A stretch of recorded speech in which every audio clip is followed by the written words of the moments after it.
আমার নবী বলেছেন, যারা গীবত করবে, যারা মিথ্যাচার করবে, যারা পরনিন্দা করবে, তারা তাদের মৃত ভাইয়ের মাংস খাওয়ার সমান হবে। নাউযুবিল্লাহ বলেন। সুতরাং কোন মুমিন মুসলমান গীবত, পরনিন্দা, পরচর্চা এগুলা করতে পারে না। এগুলা আমাদের চরিত্র থেকে বাদ দিতে হবে, ঠিক কিনা? এবং কোন আল্লাহওয়ালা তো এই কাজ করতেই পারে না। করতে পারে? আমার মুর্শিদ কেবলা জীবনে কাউকে কাফের বলেন নেই। এখন অনেকে আছে কিছু হইলে বলে কাফের। উনি বলতেন, আমরা যদি তাকে বাদ দিয়ে দিই তাহলে তার তো আসার রাস্তা বন্ধ হয়ে গেল। হেদায়েতের রাস্তা, তার ফিরে আসার রাস্তা আমরা বন্ধ করার কি? হেদায়েতের মালিক আল্লাহ। আমার নবীকে যখন তাইফের জমিনে পাথর মারা হলো, রক্ত বের হচ্ছে, উনি শান্ত হয়ে বসে আছেন। আল্লাহ রাব্বুল আলামিন জিবরাইল আমিনকে পাঠাইলেন যে, হে জিবরাইল, তুমি গিয়ে আমার নবীকে বলো, উনি কিছু বলছেন না কেন? এইভাবে ওনার উপর আঘাত করা হচ্ছে, ওনাকে অপমানিত করা হচ্ছে। উনি যদি চায়, আমি এই মুহূর্তে তাইফের জমিনের সমস্ত বাসীকে আমি পাহাড় দিয়ে আমি ধ্বংস করে দেব। নবীজি উত্তর দিলেন জিবরাইলকে, আল্লাহকে গিয়ে বলো, যদি এদেরকে আল্লাহ ধ্বংস করে দেয় তাহলে আমি মুসলমান কাদের বানাবো? কাদেরকে আমি আল্লাহর বিশ্বাসী বান্দা বানাবো? তো আমরা আমাদের মুর্শিদ কেবলার জীবন চরিত্র থেকে আমরা সেই শিক্ষা পেয়েছি, আলহামদুলিল্লাহ বলেন। এই জন্য আপনারাও কাজ করে যাবেন, বিভ্রান্ত হবেন না। অনেক অনেক কথা বলবে। ইসলামের যুগে প্রথম থেকেই ষড়যন্ত্র ছিল এবং থাকবে, ঠিক কিনা?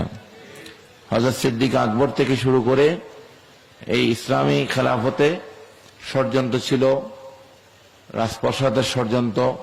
এইরকম করে করে এই 1400 বছর আমরা দেখে যাচ্ছি। সুতরাং এখানে যে বিষয়টা, আমরা যদি আল্লাহর উপর তাওয়াক্কুল করি, আমরা যদি ভরসা করি এবং আমরা যদি বিশ্বাস রাখি যে আল্লাহ রাব্বুল আলামিন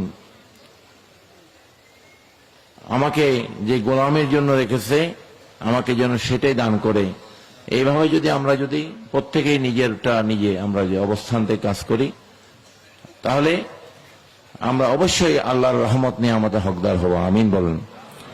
তো এইভাবে আপনারা কাজ করে যাবেন।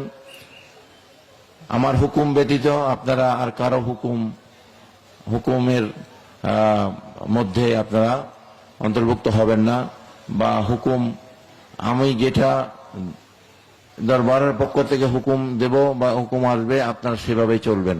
অন্য কোনো কারো কথায় আপনারা বিভ্রান্ত হবেন না। কারণ আমার মুর্শিদ কেবলা সমস্ত আশেকান ওনার খলিফাদের সামনেই উনি দায়িত্ব অর্পণ করে গিয়েছেন। যিনি যার সাম্রাজ্য উনি দান করে গিয়েছেন, উনি দায়িত্ব দিয়ে গেছেন। এখানে কার ভালো লাগলো না লাগলো সেটা নিয়ে কোনো কিছু আসে যাবে না, বা এই সাম্রাজ্যের কোনো ক্ষতি হবে না, ঠিক কিনা? আমরা ইনশাআল্লাহ কাজ করে যাব। আপনারা আমাদেরকে সহযোগিতা করবেন, তরিকতের এই রাজত্বকে আরো সমৃদ্ধ করবেন ইনশাআল্লাহ তাআলা। আমরা ব্যক্তি থেকে শুরু করে সমাজ, রাষ্ট্র পর্যন্ত ইনশাআল্লাহ আমরা আহলে সুন্নাত ওয়াল জামাতের মতাদর্শকে প্রতিষ্ঠিত করব ইনশাআল্লাহ। ইসলামকে জয়যুক্ত করার জন্য ইনশাআল্লাহ আমরা কাজ করেই যাব। যেটা আমার নবীর আদর্শ, সে দেখে আমরা রাষ্ট্রে পর্যন্ত প্রতিষ্ঠিত করার স্বপ্ন দেখছি। শুধু নিজের সিলসিলার মধ্যে সেটা প্রতিষ্ঠিত করা না, সেটা রাষ্ট্রের মধ্যেও প্রতিষ্ঠিত করার স্বপ্ন আমরা দেখছি, আলহামদুলিল্লাহ বলেন।